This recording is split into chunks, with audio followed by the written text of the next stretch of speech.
This man had the honour of putting his name on to Simon Crafar, who's got Massimo Rivola, a pretty racing seat. I think we have a better bike than the result we are getting, but wait for the start. I'm very curious to see now. Race, so if we can... Current plight, some angry... Fabio Quartararo just... Is not anymore a track which doesn't suit the Ducati. Hot condition with this heat. Other two spots within the top 8 occupied by the factory. Pace to better his sprint showing yesterday. Around a 1:21.4 they as well. So the riders certainly have not had the prep time. Italy in Mugello. Simon Crafar just saying previously before, double winner in the Red Bull MotoGP Rookies Cup all the way back to ring. But he wants the big one. He wants the 25 to see. Although the man they all 15 lap sprint. He goes from the back of that front. Welcoming stunner coming your way without the Saxon. Marc Marquez sadly ruled out through to withdraw from this German. Marquez firmly in the fight for German Grand. Now left on his lonesome as the HRC. As though isn't it on the dominant Ducati. Pecco Bagnaia leads the weekend. 21 points clear of sprint, a weekend crowd as well. The buzzing atmosphere, especially there is your championship standings there. Pecco Bagnaia, 151 points adrift, wasn't he? A Quattro after it's gone to be a Quattraro, won here last year. Will we see a new name as a full throttle? And we are underway. Luca Marini got a good launch on that. Rockets away on that factory KTM. He's got the inside line. The section, Bagnaia squeezed Marini out wide. He takes second place. Side line into the first corner. We got at the inside of Brad Binder. That got away well either. Bezzecchi into creeping through the high-speed turn 7, that fourth gear, 160 km/h of Bagnaia. And Joan Zarco is trying to get on with it first. Spargaro behind him, who is on that soft rear tyre. Just like an 11, he led going into turn 11. Large came on through. Bagnaia, Marini, that was a real tough third sector there for Miller. His problems seem to have... In these early stages, look at Binder trying to go around the outside. With clear track ahead of him, quarter of a second clear to the first time. He's certainly all over the back of Jack with Marini. Look how close it's punching up as Aleix Espargaro now gets him. Two title contenders from last year, trying to... Here comes Brad Binder then coming back through on Aleix Espargaro's place. Just a block pass there, was it, from Binder? Nothing. You saw Aleix Espargaro just have to check up there, didn't he, on the factory? Trying to continue his golden run as well in this journey. The Ducati's behind him, weren't able to attack him on the brakes into turn. And then he's going to hit the front for the first time, just as he made the move here on Balvis, his favourite overtaking off spot. And now Martin picks up the baton. Bagnaia didn't really see him again in the remainder of the sprint, and also make sure he doesn't allow Luca Marini to come through as well. First corner crash, which left him 91 points behind in the World Champs. Try and work his way now back into podium contention. Zarco up inside. Not had the pace to go with Jorge Martin. History, exact same thing here in the main Grand Prix. Binder on the inside, compromised his exit there a little bit, didn't he, Brad Binder? They all bunch up behind the South Africa, just as he did in the sprint yesterday. Once he's hit the front, he gets the hammer. There's a Marco Bezzecchi once again going side by side there into nowhere near the point scoring places.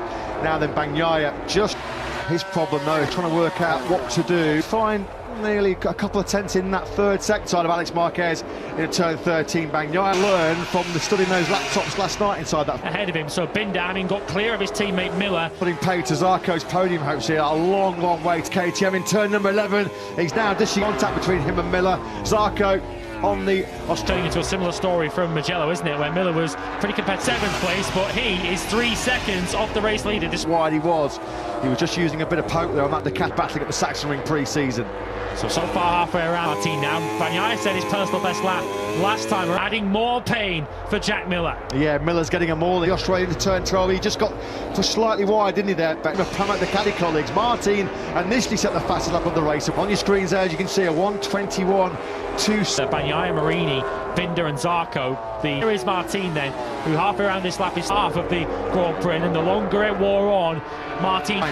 Jorge Martin, going to be really fascinating to Vinales is out. Zarco sets the fastest lap of the Grand Prix, but this Grand Prix over, ruined, wrecked by another tech issue. Then Vinales just cruises rather disconsolately back into the pit lane there, so hopefully we've got away with that one. Here's Brad Binder though, firmly on the rear wheel of Luca Marini's Mooney BR46. 5 in P5 over the line, just another personal best lap at 1:21.300.2. So Zarco very, very quickly. Bezzecchi launches it late on the inside of Miller into first corner. All of that.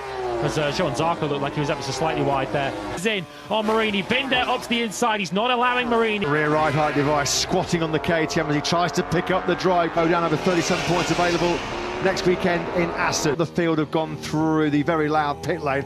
Let's go and 2 cylinders of that V4 and steer his season back on course a little bit. He's found nearly 0.2 of a second in the win so far. He was under constant pressure from Juan here. Of course, he's so good at leading races from the front, setting to battle. Is Bagnaia going to try and force Jorge Martin?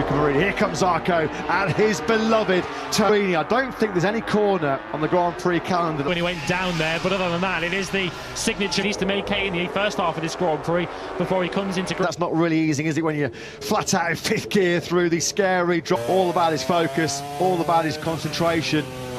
Number 14 was just over 4:10. Martin and Bagnaia in the mid-21s. The rear tyre of his teammate Luca Marini, so they set for a battle over 5th place. 2 drops to under 0.4 of a second. And managing the tyres over the longer race distance. Bagnaia now what? He's going to be a couple of tenths from out Ducatis because Martin's coming under pressure. Now look at this, Bagnaia, he can almost reach it. Reigning world champion who now shadow. Binder's been able to get himself a little bit of a breathing space on that corner. What have you made of his weekend so far through turn 11? yeah, but the tricky thing is to stay on the track. Yeah, he's got the bravery and the skill, hasn't he? No, engaged through the first corner. Bezzecchi was briefed. Michelin rear tyre, Quattararo still circulating. Or his teammate right behind him, they're battling for the final 4 points position. Times back with the race leaders, put a marker down to Pecco Bagnaia to say that I am hang on from Bezzecchi. Last time around Bezzecchi went into turn 1. 46 Ducati, this time around though he has made it. Jorge Martin just issuing another reminder, still holds on to an advantage. Tardozzi on Quicks in Mugello last weekend. After fracturing his ankle, he find a way through on Brad Binder to make it a 4. This momentum that Martin is carrying through the recent race can buffer over Zarco. Fabio Quattararo are out in sex. It's Binder. Binder's gone down. Brad looks really, really groggy. Of course, for an all Ducati rostrum again. Bezzecchi Marini behind Zarco too. That leaves Jack Miller turn 9, isn't he? He's already wide there and he just has to dunk. Of the rear tyres dropped off. He's 50 kilometres an hour. The first ever Ducati all top 5 in the hands of Loris Capirossi, still very much a prominent member, who in turn has a very lonely ride to third. Much the same motorcycle underneath Martin, and now Bagnaia dropping down, flying this one up, and Bagnaia decides this is the champion in P1. Is that the decisive moment on lap? Martin needs to strike back immediately. He can't allow Bagnaia to get into his... Been watching Jorge Martin for these first 20 laps or so. So Martin is hanging on for the moment, but Bagnaia is in the... We thought it though from the top step of the podium. That's not decided, is it? Because Bagnaia... Morbidelli, they're 13th and 14th. Yeah, this is building up to a grandstand finish. An attack. I'm worried for Jorge. On board, thanks for that, Simon. They're side by side, aren't they, in the braking zone for turn number. He's building up to be a stunner in the Saxon ring. A bit wide there, but he's able to bring it back to a late apex through. 2 points heading to Assen next weekend.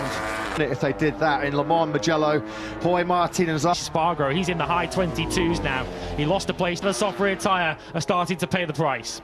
By just under 0.2 of a second. Was the world champion on that previous circuit. Zarco and him dipped back into the 22s. 5th, but almost he can't reach out and touch the rear. He's coming through on the curbs. Bagnaia and Martin try and work her way through on Martin, but with Bagnaia chose the wise option. Very, very quickly, 2 seconds behind Zarco. Move through that fast 5th gear. We'll have more than an interest in what's going on up here between Martin and lap. That is a big enough advantage as Bagnaia. Oh, the top 2 men in the world championship coming. Share down the start, finish straight as Bagnaia again. He's down through turn number 7. A lap and enough to swoop on his inside through 11. It looks like Martin is quicker. Bagnaia getting into a good position. Corner. Front tyre on rear brink of a brilliant second career victory. Lost a 10 to Bagnaia. This is far from over yet. Lead. We're coming down now to the final 2 quarters. 13 second. His first MotoGP win, and his last Zarco does take 3rd place. That was over the